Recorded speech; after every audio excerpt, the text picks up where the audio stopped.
Welcome back to What Arty Noobs with General Disturbance. This is a Yo tank. This is an M5Y or MVY. It's located on the north spawn of Lakeville and it's under the command of Jamie2006. Now this is a tier 10 American heavy tank, so we're about to get some heavy action. Game on. It's a very unusual tank. Only the gunner and the commander are actually in the turret. The driver and the loader are actually down below in the hull. It's kind of odd, you might say.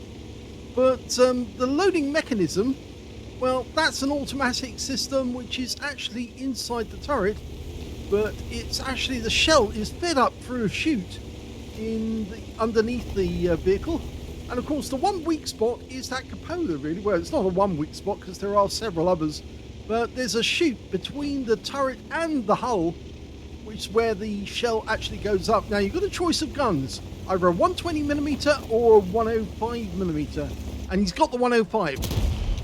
And you can see he bounced the first round. Two rounds actually came at him, the Type 63 and the TNH Viz 51 both tried to kill him, and they both failed. And in fact, he's got a second shot into the Type 63. Okay, now it is an unusual tank in many ways, but it does have some weak spots, and mainly down to the fact that although it's got great armor at the front and in the turret, it's not if it's side on to the enemy. If the turret's side on, it's fairly weak armor. In fact, you can easily penetrate it. So you don't want to get in a crossfire, because if you do, you'll more likely suffer as a result. But anyway, it's the tank that was never actually built. They didn't put them together. It was just a design that was considered, and quite a decent design in many ways, because most of the time a tank, when it's attacking another tank, is doing so from a position where it's not actually seen, and it's all about getting the first shot off on the enemy and getting a hit. Lovely, you see there the Type 63 didn't even realise that he actually was vulnerable. Pumps one into the turret or the cupola of the M103. He's tearing these guys apart. Nearly 2,000 hit points of damage already. That one hit the tracks.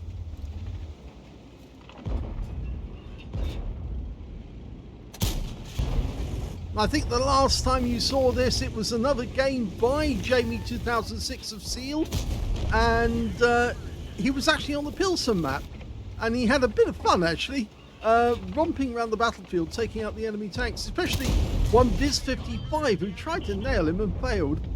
And that, oh, there's an M103 and a TNH down there. I didn't get a pen on that guy, but this Patriot seems to be taking a lot of damage. Well, he is only a tier 8, so you'd expect that to happen. He's only got a 90mm gun, whereas we've got the 105. The penetration, well, it's standard APCR, it's the standard round, and as you can see here, standard penetration, 268mm, with the hit rounds that goes up to 315. Okay, ST2 takes a round easily, low roll.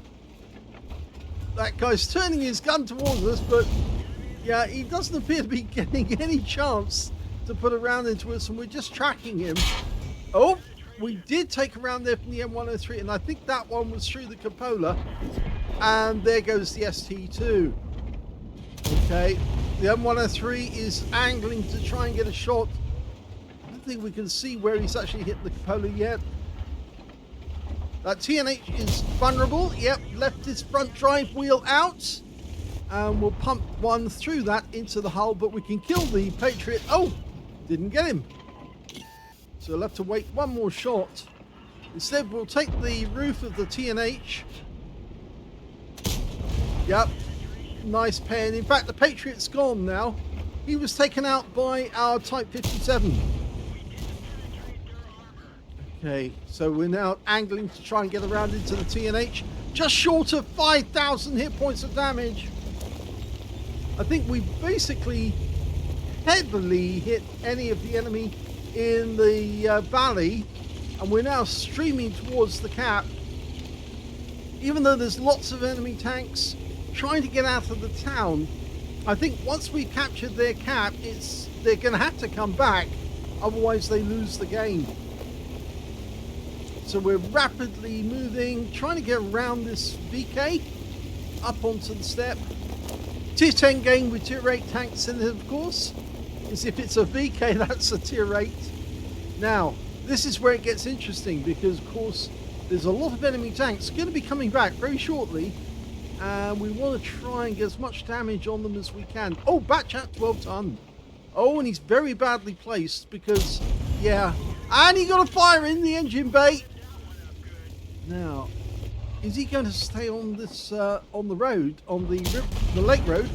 Well, the Batchat, he didn't actually get, I'm not sure he actually got a shot. No, I think he did actually. I think he did actually get a shot, but he's getting way close to these guys. And he could actually, no, he's not in the crossfire. And the Batchat's gone.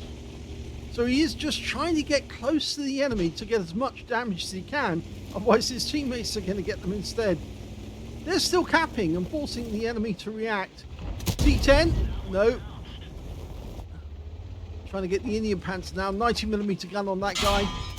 Gets it over the track, but he didn't actually pen. Okay, T10. Well, he hit us in the track, but we didn't get that one in either. I think the Indian Panther would have difficulty, but we're going side on now to the T10. We did get one round into the Indian Panther. He goes down to our T110E3, and now we're going to grapple with the T10 face to face. And this is where this one really comes into an advantage, because this tank really doesn't have any weak spots unless they aim for the cupola, and he's just pumping rounds in. Oh, he did take one through the cupola there. His teammate wants him to fall back, but he wants the kill. And that's a kill. That's his second kill of the game, but he's got most of the hit points so far, 7,300 nearly. And just around the corner is a T34 2. He's gone. And that's it, the game's over, it's already over.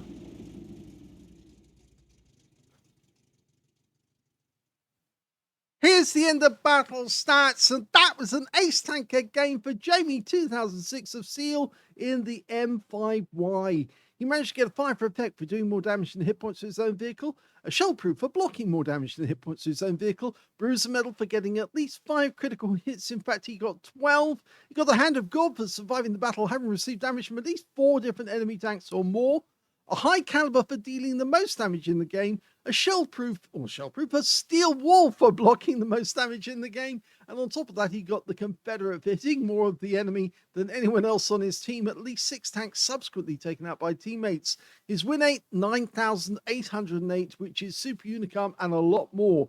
In fact, yes, he was really creaming the enemy with that game. Let's have a look at the scores. Oh my gum, look at this, 7,258 hit points of damage. The next highest scorer was the T10 on his own team with 3,982, followed by the Jaegeru on the enemy team with 3,018. When it came to kills, he had the highest number of those, but he shared it with the Type 57. They both had 3 kills each. 2 kills went to the T10, the Iron Arty, and the EBR on his own team, and on the enemy team, the Jaegeru and the Wizzy 1201 GFT got 2 as well. And the Iron Arty, by the way, got a Leather Slayers medal because, of course, Iron Arty tier 8 in a tier 10 game. When it came to base XP, he's got that one too. So he's got the top in all 3 columns. 1,398 went to Jamie. He's actually one of only 3 players who actually managed to get over 1,000 base. The T10 got 1,107. And the 3rd place was the Iron Arty, who, by virtue of being a tier 8 in a tier 10 game, was actually getting 20% extra XP from every tier 10 he was hitting, and he got 1,006 in the end. So let's have a look at detail. 32 shots fired, 29 direct hits on the enemy, 22 penetrations. Yes, he was having a bit of difficulty with some shots, but the majority of his shots were doing the damage and actually getting penetrations. 7,258 hit points of damage, of which 746 were at more than 300 meters. So most of the damage was done at very close range, about 6,500 hit points of it at close range. 15 hits received from the enemy, but only 5 of them actually penetrated. And most of the penetrations actually, I believe, hit the cupola, because, of course, when he was trying to shoot over the bottleneck in the middle of the valley, he was actually exposing his cupola when he was trying to shoot down on the enemies that were beneath him. And that's when the enemy took the advantage to actually shoot into that cupola and get a pen. He also had 10 non-penetrations as well. 3,290 hit points of damage blocked by armor. That was the 10 non-pens. And 2 enemy vehicles spotted, 10 enemy vehicles damaged and 3 killed, and 1,346 hit points of spotting assist in that game. On a premium account, he actually made a profit of 49,404 credits, and that's even though he used premium ammo in the game and had to pay for consumables. He also got 7 bonds for this being a tier 10 game, and 7,339 experience points as well. The battle was very quickly over, considering he was on the valley in Lakeville. 7 minutes, 8 seconds. It's actually quite fast, because normally anything over that, and the enemy, if they're strong enough, would have got out of the town and threatened our cap. But in fact, they managed to get through that valley by literally tearing those enemy tanks apart bit by bit. And then once they were through, then he was off to the races. I thought he would actually stay around in the cap and let the enemy come to him. But I think if they'd actually tried to do that, he wouldn't have got as much credits and wouldn't have got as much damage as he actually finally did. Because after all, he knew that he was, well, quite, not invincible, but very, very strong. And he just wanted to get as much as he could by going to the enemy instead of having the enemy come to him. So I hope you enjoyed that replay. I know it was very soon after the last MVY game that we saw on the from Jamie, but it was interesting to see the sheer amount of damage that he did and how much he made out of that game. A lot of medals. I hope you enjoyed it. If you did, please give this video a like. Do subscribe to our channel. Leave a little comment down below because it feeds the algorithm. And thank you for watching.